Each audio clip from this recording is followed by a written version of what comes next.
பல ஆயிரம் கோடிகள் எங்கதான் போகுதுன்னா அரசியல்வாதிகள் கைக்கும் அந்த அரசு ஊழியர்களுடைய பைக்கும் தான் போகுது. வடிகாலுக்குன்னு சொல்லிட்டு அதுக்கு அமைச்சு ரோட்டை விட அதிகமான உயரத்துல அந்த வடிகால்கள் அமைச்சு எல்லா தண்ணியும் வீட்டுக்குள்ள போற நிலை தான் இருந்தது. தமிழ்நாட்டுல பாத்தீங்கன்னா கிட்டத்தட்ட ஒரு 800 இருந்து 1000 மில்லிமீட்டர் மழை ஒவ்வொரு ஆண்டுமே பெய்யுது.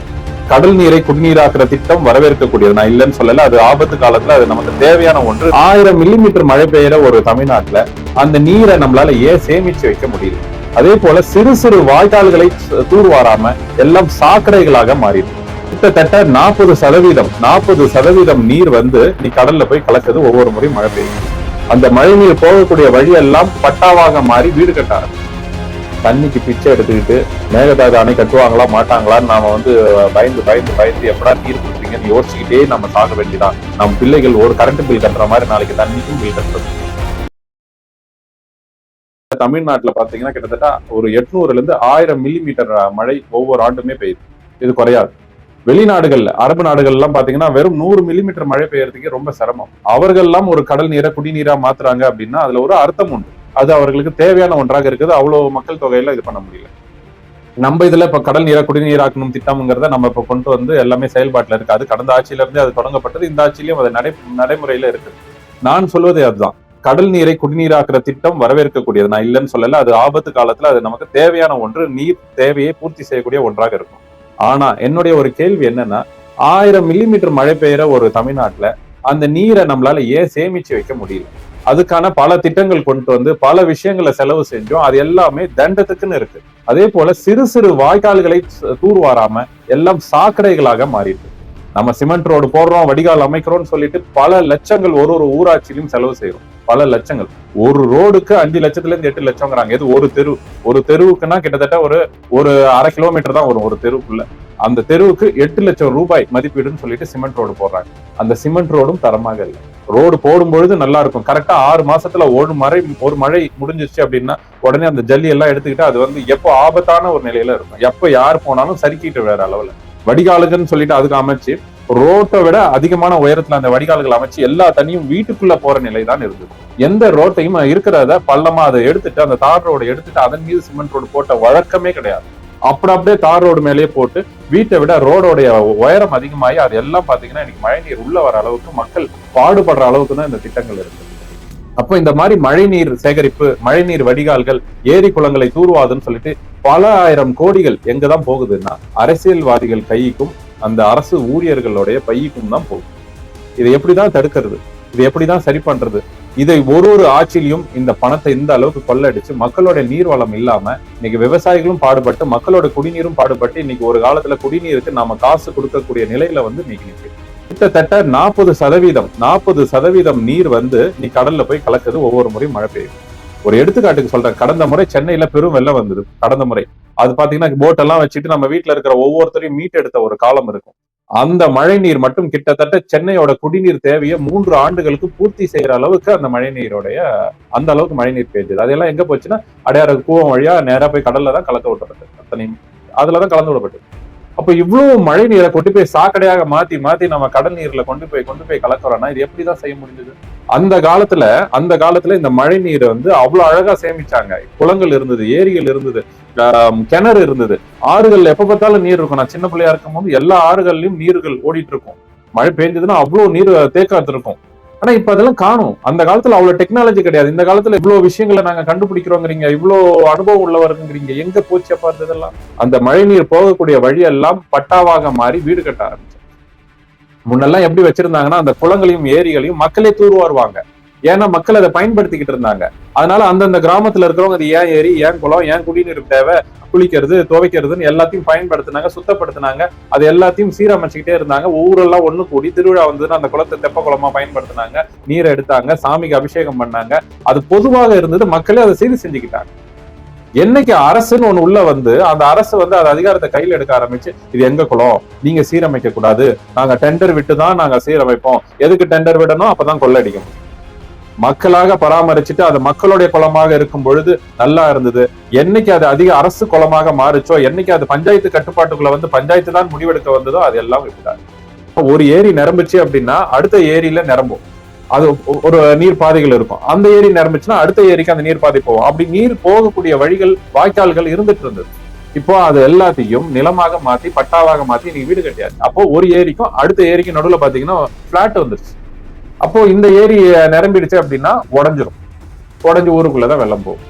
உடனே ஏரி எல்லாம் மூடுது. அதுதான் ஆபத்து நமக்கு. இப்படி அழிக்கப்பட்டதுதான் பல ஏரிகள். உடனே இந்த பக்கத்துல இருக்கிறத மூடு, அந்த பக்கம் ஆபத்து வந்து இப்படி குளங்கள் வந்து நிரப்பி அதை வந்து பட்டா போடுறது. இப்படி பணத்தாசை பிடித்து நம்ம நடந்துக்கும் போதுதான் நம்ம அந்த அதிகாரிகள், அரசு அதிகாரிகள், முக்கியமாக குளங்களும் ஏரிகளும் அழிஞ்சது காரணமும் ஊராட்சியும் பேரூராட்சிகளும் தான் காரணம். ஊராட்சியும் பேரூராட்சி அதிகாரிகள் தான் காரணம்.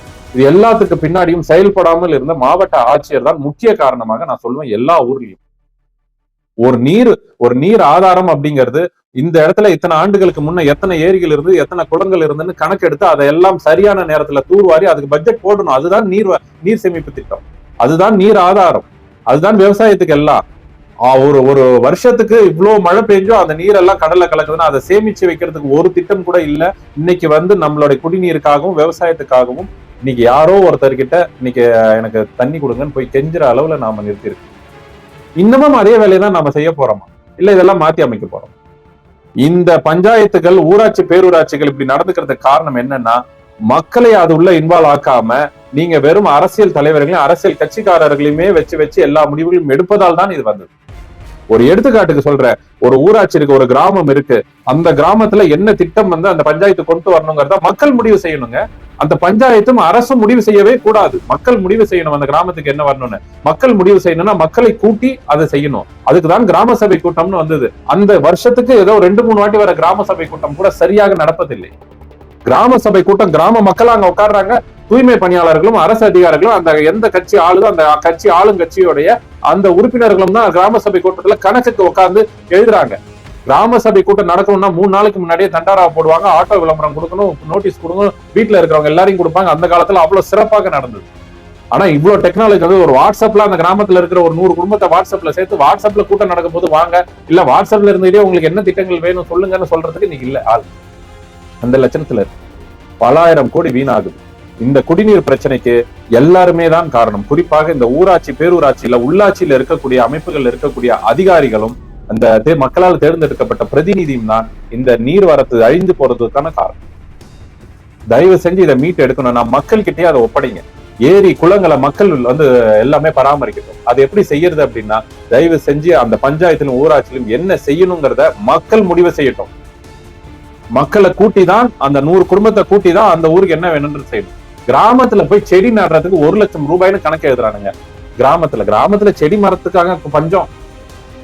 நகர்ப்புறத்துல போய் நடுறனா கூட ஒரு அர்த்தம் உண்டு. கிராம பகுதியில இருக்கிற செடியும் மரங்களையும் பராமரிக்க போதா இது இல்ல, நமக்கு நேரம் இல்ல. செடி நடுறோம், நட்டு அந்த செடியை காணும், 1 லட்சம் ரூபாய் நிதி. அதுல நீ வந்து 10 கண்ணு நட்டுவிட்டு மீதி 1 லட்சம் ரூபாய் காணுங்கிறீங்க. அதுக்கு வேலி போட்டோம், தண்ணி ஊத்தணும், பராமரிச்சோம். எங்கடா பராமரிச்ச மரம் காணும்? ஒரு ஊராட்சியில இருக்கக்கூடிய ஒவ்வொரு பஞ்சாயத்துல இருக்கக்கூடிய தேர்ந்தெடுக்கப்படக்கூடிய தலைவர்களும் அங்க இருக்கக்கூடிய செயலாளர், அரசு தரப்புல இருக்கிற செயலாளரும் இதுக்கெல்லாம் பொறுப்பேற்றிருக்கிற வீடியோவும் மனசுல வச்சுக்க வேண்டியது ஒண்ணுதான். கிராமப்புறங்கள்ல எந்த திட்டங்களை கொண்டு வந்தாலும் அந்த கிராம பகுதியில என்ன வேணும்னு கேட்டுட்டு செய்யுங்க. அதை மக்களிடம் கேளுங்க. அங்க வேலை பார்க்கிற கட்சிக்காரங்கள்ட்டயோ அங்க வேலை பார்க்கக்கூடிய தூய்மை பணியாளர் இல்ல, அங்க வாழக்கூடியவர்கள், அந்த பகுதியில வாழக்கூடிய வீட்டுக்கு ஒருத்தராது அந்த நீங்க கொண்டு வர திட்டத்துக்கு அப்ரூவல் கொடுத்துருக்கணும். வீட்டுக்கு ஒருத்தராது.